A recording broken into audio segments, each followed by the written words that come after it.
Post-construction cleans are very similar to move-in, move-out cleans.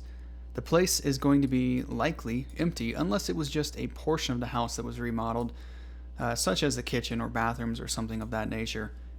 However, in our experience, a lot of the post-constructions that we do are going to be empty homes, and they're going to be very similar to move-outs with a few differentiating things that we're going to cover in this video.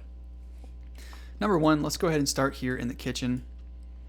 On a post-construction, sometimes there will be new appliances. If you're dealing with new appliances, sometimes they have a wrap on the outside of them with stickers. So things like the kitchen, the refrigerator, the dishwasher, the oven, the microwave, your basic appliances, these will have stickers on them right here and right here. You're going to want to peel all that stuff off. Again, post-construction, they're hiring us, usually, not in all cases, but in most cases, it's going to be a contractor, a construction company.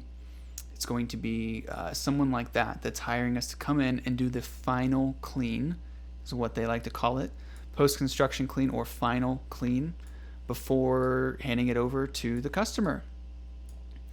The homeowner that paid for the remodel or the business that paid for it or whatever the case may be, they need to get in. They know that they need to get someone in here to clean this before they hand it over and call it done. So we're going to remove labels from appliances like this. And the next thing that we're going to do, and probably the biggest thing, the biggest differentiator between a move-in or move-out clean and a post-construction clean, is the dust. Construction dust. What is construction dust? Construction dust is all of the fine particulate that gets over everything. It's white because it typically comes from like sheetrock, drywall. Can also come from painting and sanding the paint. Construction dust is a culmination of all of these different things, and it gets over everything. Some contractors are cleaner than others. So find the good ones and work closely with them. But you'll notice that if you walk through these walls or walk around this house and rub your hand on these walls, the backsplash, the countertops, and you look at your hand, it should be white, chalky white, because of all of the construction dust. So that's why we charge more money for post-construction gigs, is because it's going to take more of our time to go through and wipe down all of these walls and everything else throughout the house. Like these, they're just going to hold that construction dust. Now, regular dust is negatively charged. Dirt and dust particles are negatively charged particles. And a microfiber towel, you may not know this, the little microfibers that make up the towel are positively charged fibers. So the positively charged fibers actually pull the negatively charged dust particles. So that's why microfiber is great for dusting, is it's going to essentially pull that dust off of the surfaces. Construction dust is different. It is not negatively charged. So you wipe this down with a microfiber, they're still going to leave a streak, in some cases, of the construction dust. It doesn't come off as easy as regular dust does. So there's place settings here. You can tell this place is staged for real estate, for an open home walkthrough. But post-construction, none of this stuff's going to be here. You're going to want to go through and do a thorough dusting. Now, getting like a big shop broom, big microfiber broom, so the broom head itself is 3-4 feet, and it has a microfiber attachment on the end. You can actually very quickly go through this entire house and get all of the walls, wipe those down with the microfiber mop. That's one way to quickly move throughout a house and get all of the walls if they need it. I would recommend that you wipe your hand on the wall first, look at it, and do that throughout the house. Spot check the walls throughout the house to see if that's even needed. Sometimes it is, sometimes it isn't. Sometimes the wood flooring guys come in and they cut the flooring and fit it while they're inside the house. If the weather is bad outside, they'll come into the garage or sometimes in the house itself, and they'll actually cut the floor and then place it. What does that do? That leaves very fine sawdust on walls, baseboards, flat surfaces, floors, other surfaces. And again, just like construction dust, these fine wood flooring sawdust is also a little bit more difficult to get up. I say that to say this. Sometimes it's not as easy as just going around and wiping down the walls with a microfiber mop. Sometimes, especially if you have a backpack vacuum, you can put an attachment on the end of that vacuum that doesn't scratch the walls, and you can just go very quickly vacuum the walls and surfaces. To be quite honest, I prefer this method because when you dust, you'll wipe it off. Some of it will enter the air and settle on something else. When you vacuum, it gets sucked up into the canister or the vacuum bag, and it's not going to get anywhere else. This also makes it easier later when you go to clean the floors and baseboards and whatnot.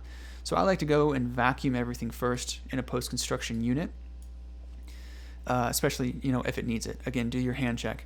So that's one of the differentiating factors between a post-construction gig and a move-in or move-out cleaning. We're pulling off labels for new appliances. We're working on dealing with construction dust by either vacuuming it up or just getting it off of the surfaces.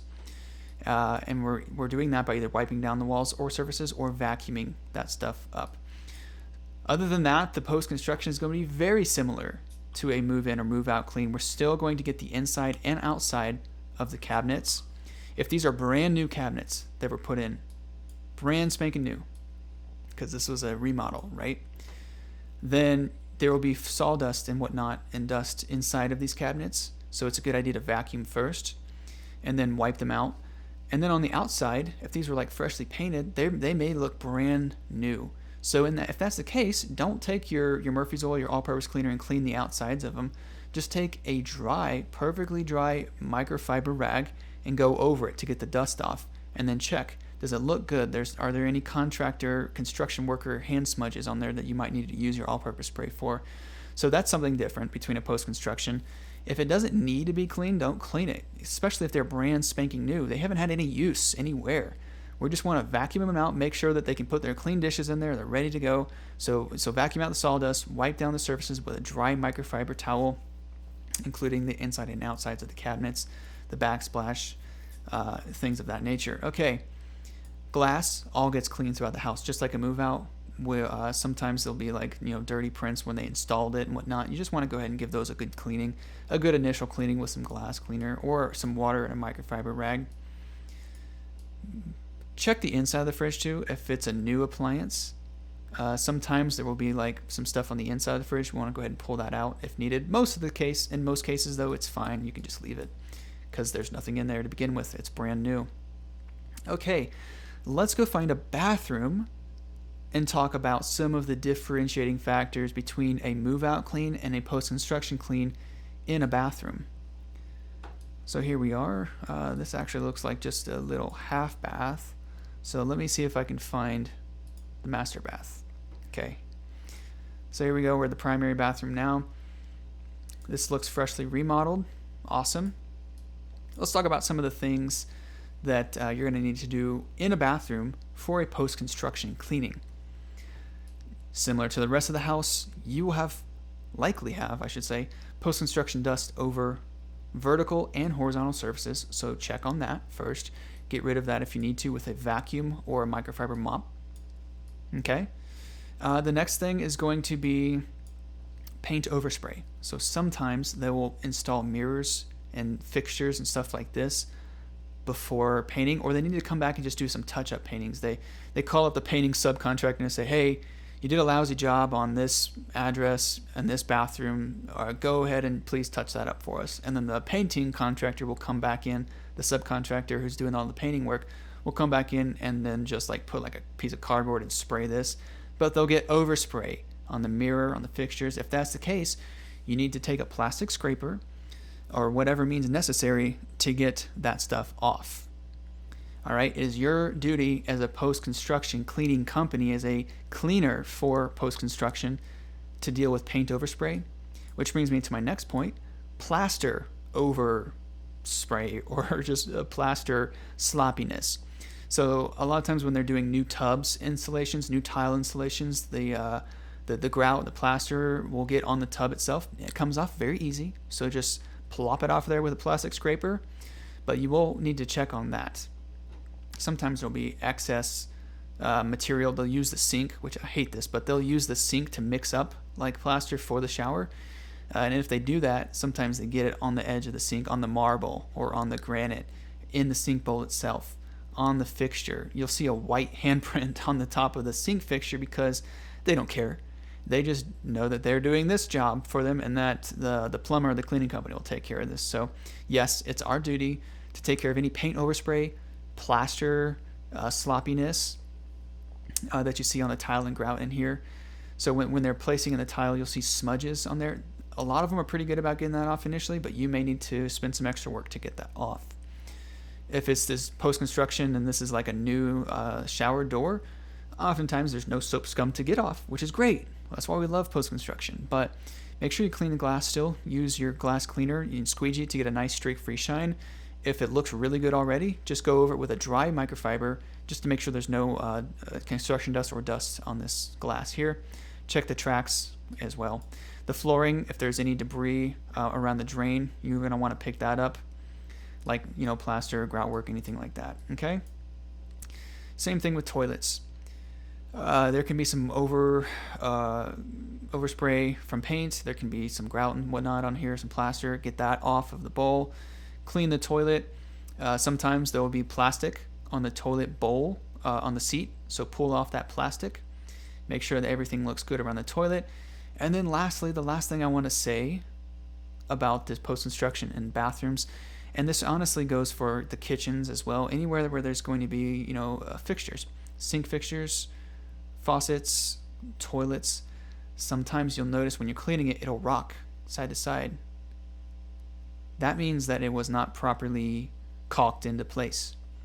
This happens from time to time, but you can take it a step further and really be a true professional if you notice these things, that you let your supervisor know, let the contractor know, let the person that you report to know that, hey, when I was cleaning the toilet, it was rocking, meaning that they did not secure the toilet properly when they installed it, or the countertop slid from side to side, it was not bolted in properly, or the sink wobbles because they didn't caulk it into place and tighten it up properly, or hey, I was cleaning underneath of the sink and vacuuming out the sawdust from the cabinet installation guys, but the plumbers did not finish the hookup of the sink.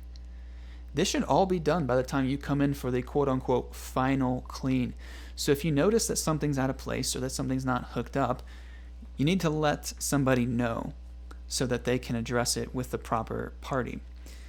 I promise you, the contractors, the construction guys who hire you, or hires, are going to be extremely thankful. Okay, so now let's just do a quick little walkthrough through the a couple different parts of the house, and just see if there's anything that really sticks out to us here. Bedrooms are very straightforward. You're pretty much going to do the same thing in a post-construction bedroom that you will do in a move-out cleaning bedroom. Very thorough dusting, cleaning window latches, window frames, sills, and then finally ending with the glass. And then just doing a thorough spot checking of walls and baseboards, floors, detailing light switches and outlets. Sometimes on post-construction, all the light switches and outlets are brand spanking new, so you have nothing to do there. Thumbs up, great job. A little bit less work, we love it. Baseboards, just check everything over. Again, similar to a move-in, move-out clean, a post-construction or final clean is getting it ready for the next person to move in, whether that's a homeowner or a tenant. So we want to really clean the place from top to bottom and ensure that this home or this apartment or this unit, whatever the case may be, is move-in ready. All right, well, that's all I have for this video. I hope that you better understand the differences between a post-construction cleaning and a move-in or move-out cleaning service now. If you have any questions, let us know. Thanks for watching. We'll see you on the next one.